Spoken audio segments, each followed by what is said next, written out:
નમસ્કાર વાલા વિદ્યાર્થી મિત્રો, સ્વાગત છે તમારું તમારી પોતાની YouTube ચેનલમાં। આજના વિડીયોમાં આપણે ધોરણ 9ના ગુજરાતી વિષયના પાઠ નંબર 7 કામ કરે એ જીવે આ પાઠના સ્વાધ્યાયનું સોલ્યુશન જોવાના છીએ। વિદ્યાર્થી મિત્રો, આપણે આ ચેનલમાં ધોરણ 9ના ગુજરાતી વિષયના તમામ પાઠના સોલ્યુશન મુકાઈ ગયા છે, જેની લિંક તમને નીચે ડિસ્ક્રિપ્શનમાં આપેલી છે, ત્યાં જઈને તમે તેને જોઈ શકો છો। જોઈએ પ્રશ્ન નંબર 1। પ્રશ્નની નીચે આપેલા વિકલ્પમાંથી સાચો વિકલ્પ પસંદ કરી ખરાની નિશાની કરો। આપણો પહેલો સવાલ છે, આપણો દેશ આપણી પાસે શું માંગી રહ્યો છે? તેનો જવાબ આવશે ઓપ્શન ક, સહિયારી મહેનતનું બળ। ત્યારબાદ બીજો સવાલ, આ દેશને કઈ રીતે બદલી શકાય? તેનો જવાબ આવશે ઓપ્શન ક, ઉપરના ક અને ખ બંને રીતે, એટલે કે નદીઓના નીરને બાંધીને અને ખેતરોમાં મબલખ પાકનું ઉત્પાદન કરીને। ત્યારબાદ ત્રીજો સવાલ છે, દુનિયાને કઈ રીતે બદલી શકાય? તેનો જવાબ આવશે ખૂબ જ મહેનત કરીને। આગળનો પ્રશ્ન જોઈએ। ચોથો સવાલ છે, આ કાવ્યમાં? તેનો જવાબ આવશે ઓપ્શન ખ, પરિશ્રમનું મહત્વ પ્રગટ થાય છે। પ્રશ્ન નંબર 2 જોઈએ। નીચેના પ્રશ્નોને 7-8 વાક્યમાં ઉત્તર આપો। પહેલો સવાલ છે, આ કાવ્યમાં વ્યક્ત થતું મહેનતનું મહત્વ તમારા શબ્દમાં લખો। તેનો જવાબ આવશે કામ કરે એ જીતે કાવ્યમાં કવિએ મહેનતનું મહત્વ સમજાવ્યું છે। ભારત વિશાળ દેશ છે, એનો વિકાસ કરવો હોય તો સાથે મળીને મહેનત કરવી પડશે। ભારત કૃષિ પ્રધાન દેશ છે, આથી સૌપ્રથમ ખેતર ખેડીને તેમને સોહામણી કરવાની છે।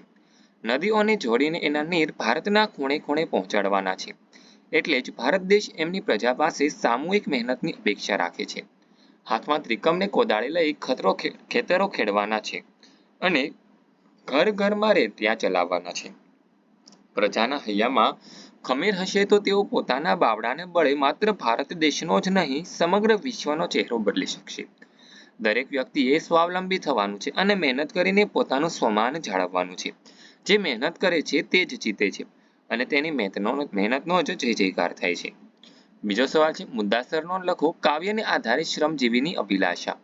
તેનો જવાબ આવશે શ્રમજીવી આત્મનિર્ભર બનાવવા ઈચ્છે છે, એને સ્વમાનથી જીવવું છે, પોતાના બાવડાના બળે મહેનત કરીને તેને ભારત દેશના વિકાસમાં પોતાનું યોગદાન પ્રદાન કરવું છે। તેના હૈયામાં ખમીર છે, તેની પાસે શારીરિક શક્તિ છે।